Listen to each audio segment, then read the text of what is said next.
भगवते वासुदेवाय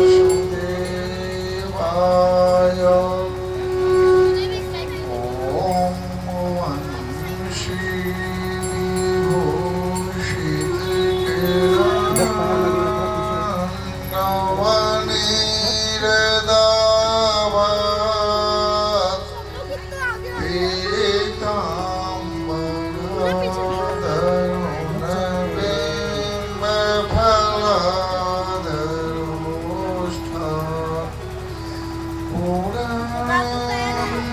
सुंदर मुखादर बिंदनेत्र श्री कृष्ण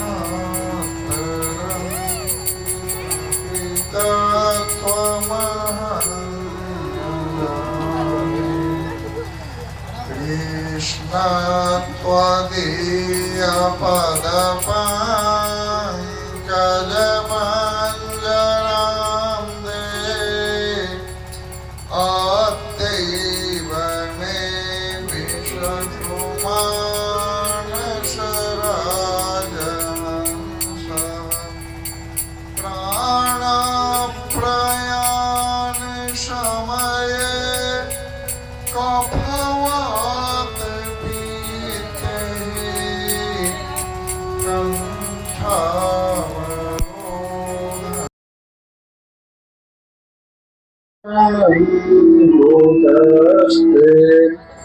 प्रेम से बोलिए द्वारिकाधीश की जय। श्री बाल कृष्ण लाल की जय। सदगुरु देव भगवान की जय।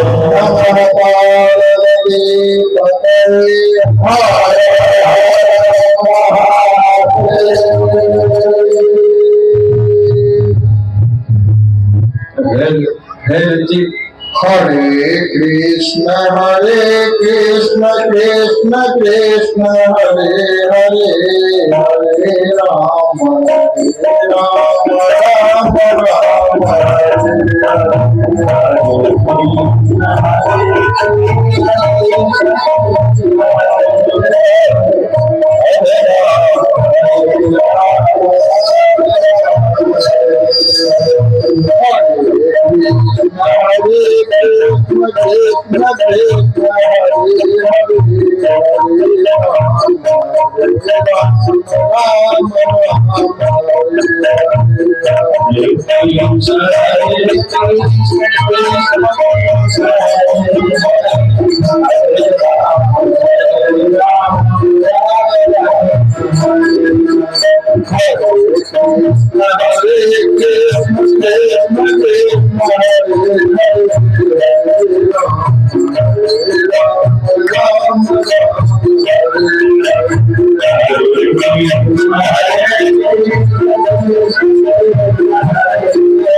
वक्रतुंड महाकाय सूर्यकोटि समप्रभ निर्विघ्नं कुरु मे देव सर्वकार्येषु सर्वदा सच्चिदानन्दरूपाय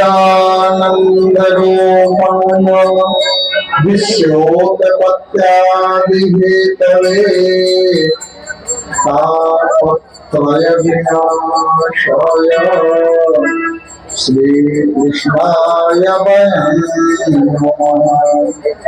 यं प्रभजन्तमनुपेतमपेतकृत्यं द्वैपायनो विरहकातरया जुहाव पुत्रेति तनमयतया तदमोभिनेदुष्टं शर्वोदयम्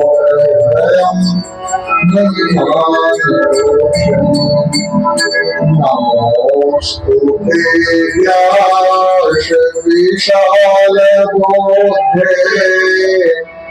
कुलमारविन्दाय येन त्वया भारततैलपूर्णः प्रज्वालितो ज्ञानमयः प्रदीपः स्वर्गापवर्गपदमार्गभूते धन्यास्तु ते भारतभूमि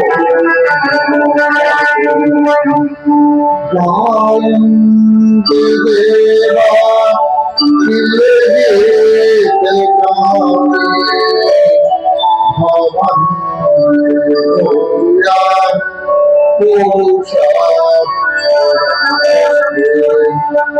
रामं रामानुजं सीतं भरतं भरतवर्यं सुग्रीवं वायुसूनं च नमामि पुनः पुनः। मंगले शिवे सर्वार्थसाधिके शरण्ये त्र्यंबके गौरी नारायणी भवानी शंकरे श्रद्धा विश्वासरूपिणो जाभ्यां विनाम पश्यन्ते सिद्धा शांतस्तमीश्वरम्। गुरुर्ब्रह्मा गुरुर्विष्णुः गुरुर्देवो महेश्वरः गुरुः साक्षात् परब्रह्म तस्मै श्री गुरुवे नमः। नारायणं नमस्कृत्यं नरं चैव नरोत्तमं देवीं सरस्वतीं व्यासं ततो जयमुदीरये। से बोलिए आनंद भगवान के सदगुरु भगवान के जय। जय श्री राधे जय श्री राधे जय श्री राधे जय श्री राधे।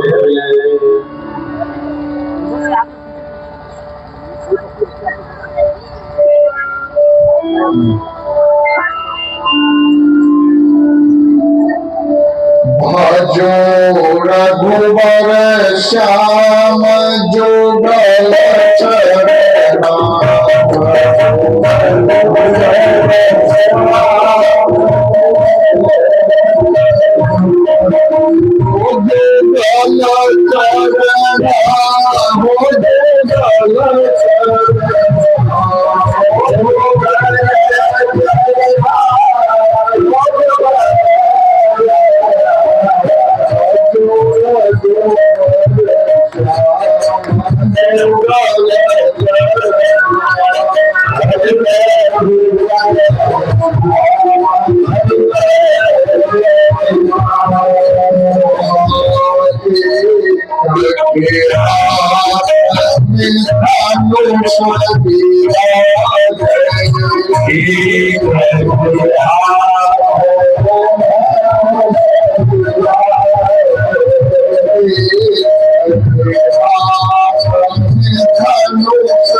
Shall we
बोली आनंद कंद भगवान के वृंदावन बिहारी लाल की जय श्री राधे जय श्री राधे जय श्री राधे जय श्री राधे।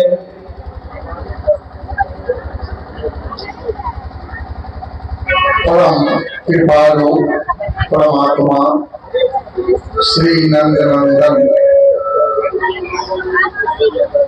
राधा कृष्ण की परम अनुग्रह से आज हम सभी लोग द्वितीय दिवस भागवत कथा श्रवण के अधिकारी बन रहे हैं। भागवत ब्रह्म विद्या है और ब्रह्म को भगवान को साक्षात्कार कराने वाला कलयुग में जो प्रत्यक्ष दर्शन करा दे मात्र एक भागवत महापुराण है। भागवत ब्रह्म विद्या है और ये ब्रह्म नदी सरस्वती के किनारे बद्रिकाश्रम के बगल में माना गांव है, वहीं पर सरस्वती नदी के किनारे ब्रह्म देता और ब्रह्म को जानने वाला वेद व्यास द्वारा इसकी रचना की गई है। ये ब्रह्म विद्या है।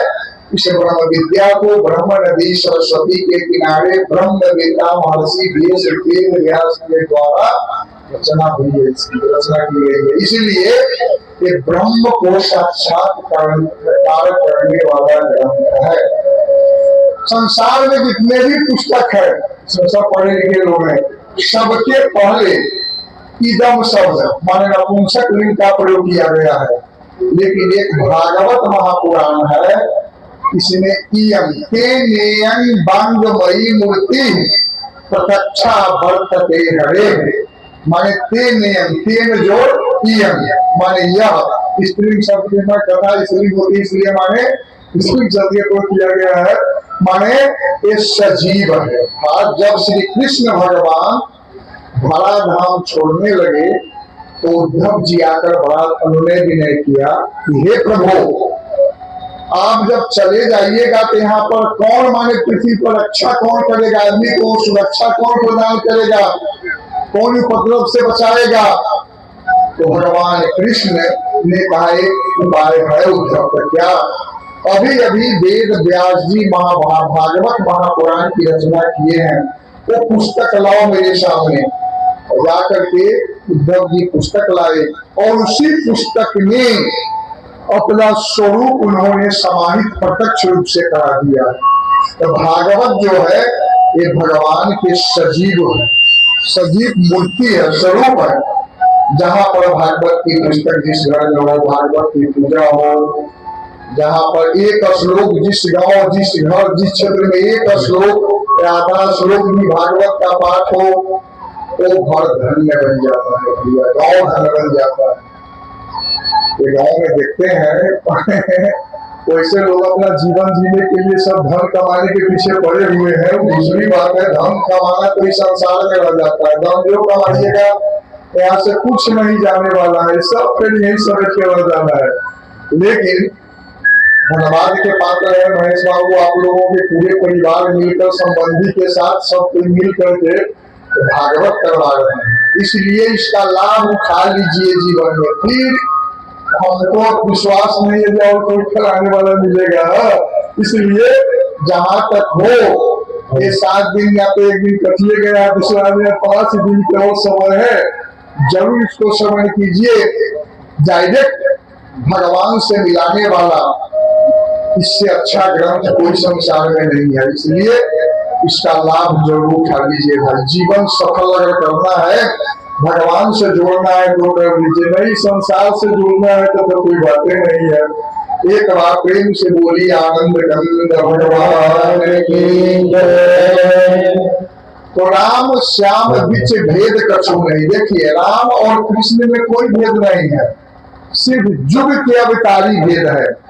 राम जी, राम सीता लक्ष्मी, वही लक्ष्मी नारायण राम सीता के रूप में त्रेता युग में आए हैं, आए द्वापर युग में है। सिर्फ युग भेद है। वही लक्ष्मी नारायण सीताराम है, वही लक्ष्मी नारायण राधे कृष्ण है। दोनों में कोई भेद नहीं है। राम त्रेता युग में जब उनका आगमन हुआ था तो उन्होंने मर्यादा सिखलाया मनुष्य को कि जीवन जीने में मर्यादा का कैसे पालन करना चाहिए। भाई के साथ कैसे व्यवहार करें, बहन के साथ कैसे व्यवहार करें, माता पिता के साथ कैसे व्यवहार करें। मगर जीवन जीने में जो मर्यादा है उसको उन्होंने राम ने ज्ञान दिया। और भागवत जो है ये माने जीवन जीने के साथ साथ अंत में मृत्यु को कैसे सुधारोगे। आदमी जीवन तो जी लेता है लेकिन मरण को सुधारता कोई नहीं है अंत में मृत्यु को। और मृत्यु को जो भी अंत में सुधार ले वह क्या है, भागवत महापुराण है। जो मृत्यु को भी जन्म के बाद जीवन जीने के साथ साथ पूरे भागवत में पहले कृष्ण लीला में प्रवेश कराने से पहले राम लीला का वर्णन है। तो राम और कृष्ण में अनुसंधान से पहले राम के मर्यादा को जीवन में उतार लीजिए, तब कृष्ण कथा में आपको आनंद आएगा। नहीं तो बहुत लोग जो कामी प्रकृति दूसरे प्रकृति के उल्टा सीधा लगाना शुरू कर देते हैं। कृष्ण 16,100 रानी ये है वो है उल्टा सीधा। पहले समझो मर्यादा को उन्होंने क्यों तोड़ा। त्रेता युग में राम जी मर्यादा का पालन किए। उस समय सीता जी की भी इच्छा हुई थी कि हमारा जो बेटी हो, तो राम जी ने कहा कि नहीं देखो सीता, कभी भी दामाद करना चाहिए अपना से बड़े तागड़ा, गुण से लेकर हर चीज में अच्छा, अपना से श्रेष्ठ कर। तो मैं संसार में देखता हूँ मुझसे अच्छा तो कोई है ही नहीं, तो मैं किसका हाथ पकड़ूंगा।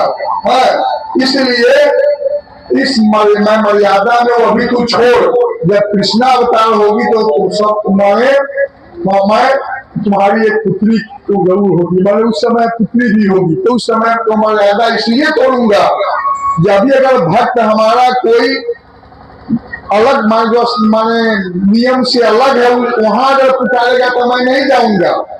लेकिन कृष्णावतार में मर्यादा को इसलिए तोड़ रहा हूं कि भक्त अगर लैट्रिन में भी चिल्लाता होगा जो हे भगवान हे कृष्ण, तो दौड़ करके जाकर वहां उसका हाथ में थाम लूंगा। अगर मेरा भक्त कोई भी अवस्था में बुलावे दौड़ कर जाऊंगा। लेकिन रामावस्था में मर्यादा है, मर्यादा कौन सा चलूंगा, यही दोनों में फर्क है। तो मर्यादा उन्होंने तोड़ा है कृष्ण सिर्फ भक्त के कल्याण के लिए, भक्त के अच्छा के लिए किया है उन्होंने, तोड़ा है। तो इसे मान कोई उनका जब आगे कथा कहेंगे तो अपने आप सब क्लियर स्पष्ट हो जाएगा। तो राम और कृष्ण में भैया कोई फर्क नहीं है। कलयुग में जब कलयुग का आगमन हुआ तो कलयुग के आगमन होने के उपरांत ऋषि मनीषी सब एक जगह एकत्रित हुए। कहा देखिए कलयुग में मनुष्य के पास समय के अभाव है, बहुत समय के अभाव है। एक तो मानक आयु यहाँ 100 वर्ष है, कितना है 100 वर्ष। हर युग की आयु अलग अलग है। अब जैसे कि सतयुग में दिया हुआ है ध्रुव के बारे में 36,000 वर्ष तक शासन किया, तो बहुत लोगों ने गलती लिख दे रही बाबा जी सब काहे 36,000 वर्ष सोचो समझो काहे लिखा हुआ है। सतयुग में मनुष्य की आयु 1 लाख वर्ष थी भैया, कितना 1 लाख वर्ष सतयुग में। तो 36,000 शासन किया तो कौन जाने किया।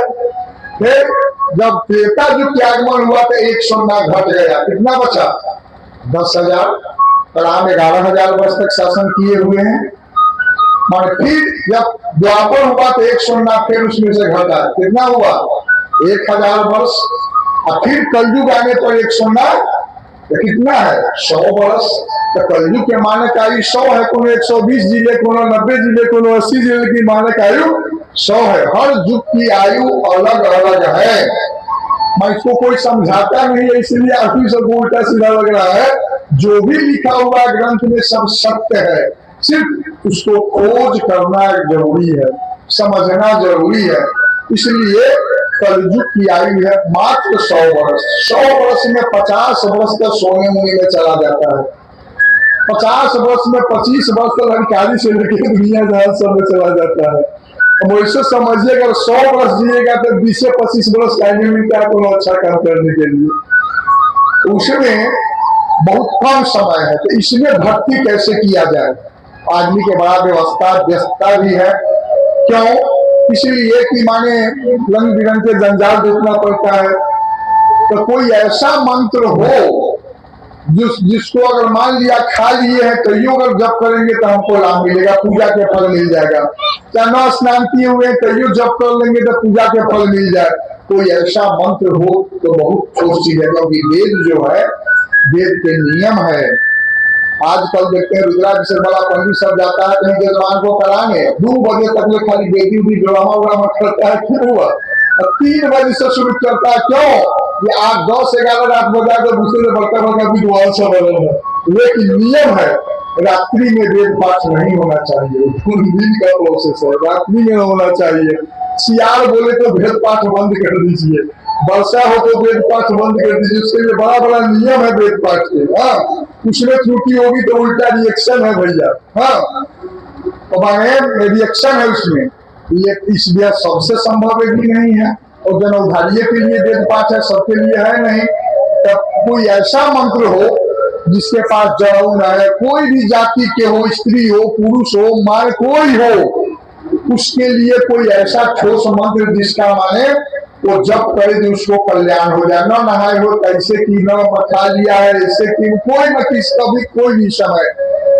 तब ऋषियों ने शोध करके कली संकरणोपनिषद में दिया हुआ है, कली से बचने का उपाय क्या है कली सूची में दिया हुआ है। तब सब शोध करके खोज करके ऋषि सब मात्र 2 लाइन में निकाला। कौन? हरे राम राम राम हरे हरे, हरे कृष्ण कृष्ण कृष्ण हरे हरे। ये 2 लाइन अगर जप कीजिए, न पार लगेगा, रहो बेर कम से कम कर दीजिए, तो दिन भर सभी देवी देवता के पूजा करने का फल मिलेगा। मैं बतलाता हूँ। हरे, हर मतलब क्या होता है? हर किसका सूचक है? भोला बाबा के। और मतलब क्या हुआ? महादेव। एक कार्य उसमें लग गया, पार्वती के संकेत है, संकेताक्षर है। तो हरे शब्द बोलते हैं तो किसका नाम लेने का फल मिलता है? महादेव और पार्वती के। हरे शब्द जो ही बोलते हैं तो भोला बाबा और पार्वती के नाम का उच्चारण हो जाता है। राम तो सब कुछ जानते हैं, रमती लोग संसार में रमन करे, चाहे हृदय में जो रमन करे वो राम है। कृष्ण जो आपके शरीर से पापम तापम संतापम कर्षयति, जो आपके शरीर से पाप ताप संताप सबको खींच करके बाहर निकाल देवे, उसका नाम क्या है? कृष्ण। राम के नाम सीधा काम सीधा, कृष्ण के नाम देगा टेढ़ा काम भी टेढ़ा। माने वो जो है से माने पाप ताप संताप सब जो ही कृष्ण बोलते हैं पूरा खींच करके बाहर निकाल देते हैं। हाँ, तो कृष्ण हर शब्द में ई प्रत्यय जब लगता है तो क्या बन जाता है? हरि। क्या हो जाता है? ई प्रत्यय लगने पर हरि। हरि शब्द 5 प्रकार के हैं। हरि शब्द कितने प्रकार के हैं? 5 प्रकार के हैं। और जो माने सबसे पहले तापम हरती, जो शरीर से ताप को मिटा देवे, माने वो क्या कौन हरि है? माने वो सूर्यम, वो कौन है? सूर्य नारायण। वो अपने ताप देकर के जो पाप रूपी ताप को सबको मिटा देते हैं। ज्ञानम ददाती सहरिति शिव, जो आपको ज्ञान दे वो हरि कौन है? शिव है। भोला बाबा की उपासना से विद्यार्थी के दिमाग तेज होता है भैया। विद्या में अगर तेज बनना है महादेव को भी माने उसको पूजा करना चाहिए, माने कम से कम नमः शिवाय सब कहना चाहिए। शिव की आराधना से विद्या में बुद्धि प्रखर होती है भैया। इसके बाद धनम ददाती सौहरि इति दुर्गा, जो आपको धन देवे जीवन में प्रदान कर, जिसकी पूजा करने से वो कौन है? वो हरि दुर्गा है भैया। विघ्नम हरति सौहरि इति गणेश, जो आपको जीवन में विघ्न हरे, वो कौन हरि है? गणेश है। सात्विक बुद्धि ददाती सौहरि इति नारायण, जो आपको सात्विक बुद्धि जिनके नाम लेने से हृदय में उत्पन्न करे, वो कौन है? नारायण। पर एक ही दो लाइन बोलने से संसार के सभी देवी देवता के पूजा करने का फल मिल जाता है। कौन दो लाइन? मात्र हरे राम राम राम हरे हरे, हरे कृष्ण कृष्ण कृष्ण हरे हरे। कलयुग के सबसे बड़ा ठोस मंत्र है, हर जाति के लिए, हर आदमी के लिए ही मंत्र है नहीं, इसलिए इसका जप करना चाहिए। एक बार प्रेम से बोलिए आनंद भगवान की जय। जय श्री राधे, जय श्री राधे, जय श्री राधे। सर्वप्रथम हम लोग एक भक्ति सोहर का आनंद लीजिए। सोहर है भक्ति का, बहुत सुंदर है ना बुआ? शुरू करो खूब बढ़िया से, तो शब्द शब्द जो है बहुत सुंदर है, और ध्यान पूर्वक सुन करके आनंद लीजिए।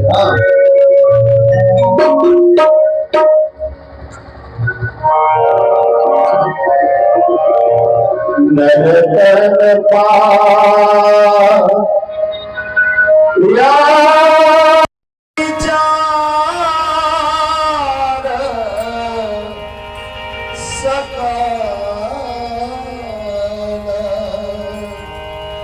दुर्मति त्याग